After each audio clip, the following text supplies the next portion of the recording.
Mara Gabrilli, é um prazer estar aqui com você, de você ter recebido a gente aqui no seu gabinete. Prazer meu. E assim, a gente vai começar com umas perguntas cabeludas que eu sei que você fala bastante sobre isso, então tem algumas coisas que ainda a população mesmo não sabe. Então eu já vou começar com uma pergunta bem cabeluda. O Lula estava envolvido na extorsão praticada pela quadrilha que assediou seu pai? Então, o discurso da quadrilha era um discurso recorrente, porque não só da quadrilha, mas meu pai prestava serviços à prefeitura de Santo André, ele era concessionário de empresas de ônibus. E que o dinheiro que era extorquido do meu pai era para a campanha do Lula.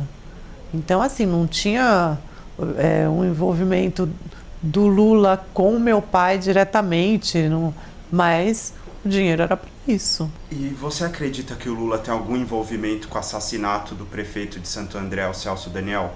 Eu já li várias vezes, inclusive em depoimento do Marcos Valério, ele próprio falou que o Ronan Maria Pinto, que foi preso e solto recentemente em prisão domiciliar, foi chantagear o Lula, o Gilberto Carvalho e o José Dirceu por ter informações sobre o assassinato do Celso Daniel, e por conta dessa chantagem saiu o tal do empréstimo de 12 milhões para o Ronan Maria Pinto, que foi uma das razões que o levou para a cadeia. Então, assim, não é achismo eu achar se tem envolvimento ou não, mas foram coisas que eu li e que aconteceram. Esse depoimento do Marcos Valério é real. Os jornais informam que a senhora pediu reforço na segurança após a Lava Jato se aproximar do caso Celso Daniel. Há alguma relação entre esses dois fatos? Ah, total. Você ficou com medo? Não, eu não fiquei com medo. Na verdade, foram várias pessoas assim de peso. Teve até ministro do Supremo que chegou a me chamar e chamar atenção pela minha segurança. Então, assim, não foi um sentimento meu de me sentir ameaçado, de estar com medo, mas das outras pessoas que tanto pediram para que eu me resguardasse melhor. Porque eu sempre falei do assunto, né? Nunca escondi nada do que eu sabia, e envolve pessoas que não são muito delicadas, né? Que tem histórico truculento, pesado. O seu pai, né, que era um empresário, ele chegou a ser ameaçado? Ah, ele era ameaçado é, mais de uma vez por mês. É, Era assim, era protocolar a ameaça, né? E o dia que todo mês eles tinham o dia certo para ir buscar o dinheiro. E eles, eu digo, o Sérgio Sombra, que era capanga do prefeito, e o próprio secretário de Serviços Municipais, que era o Klinger. Quem ia buscar era o Sérgio Sombra, mas às vezes o Klinger ia. E eles andavam armados, e o Sérgio Sombra, ele jogava a arma em cima da mesa e falava: cadê o dinheiro? Então, assim, é uma ameaça horrível, fora os outros tipos de ameaça. Então, assim, era uma fala constante do Klinger. Agora, porque meu pai ele ganhou uma licitação para uma nova empresa. E aí ele estava cumprindo o contrato. E daí o Klinger chegava e falava assim: agora você tem que construir uma ponte. Aí meu pai falava: não está no contrato. E ele respondia: o poder tudo pode. Só para o pessoal, né, o cidadão comum que está vendo essa entrevista aqui entender, quem que era esse Klinger?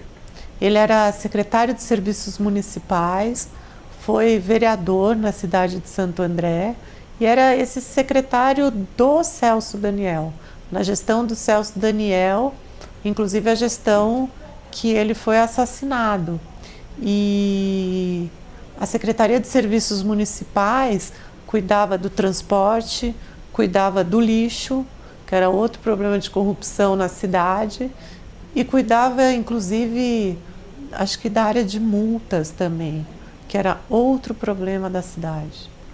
Essa quadrilha de extorsão que chegava a utilizar armas estaria no foco do nascimento do Mensalão e do Petrolão ou teria atuado como protagonista no início destas atividades ilegais? Eu acho que na envergadura que foi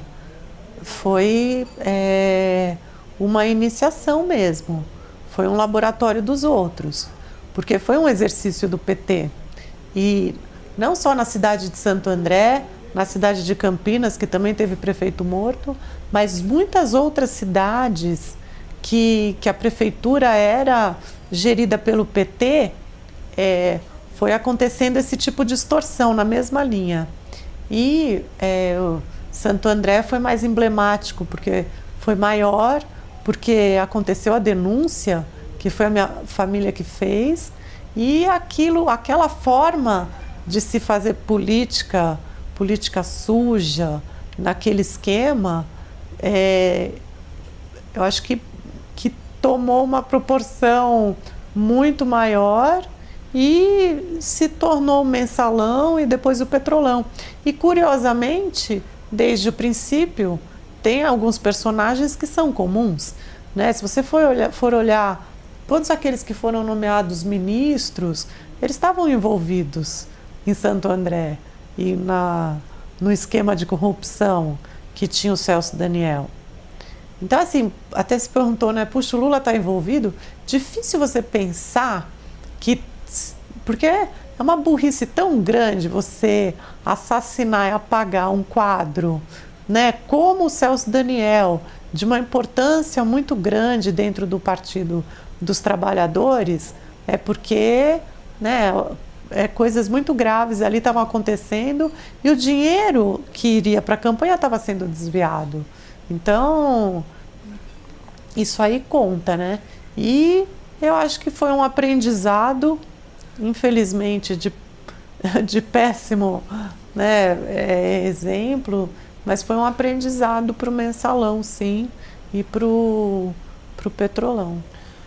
Quando você entrou aqui na Câmara, né, virou deputada, você acredita que essas pessoas corruptas ligadas ao que aconteceu com Celso Daniel, ficou com medo de você? Você percebeu alguma coisa entre algum? Porque deve ter alguém aqui, né, que estava inclusive envolvido com Lula, José Dirceu, Genuíno, Rui Falcão.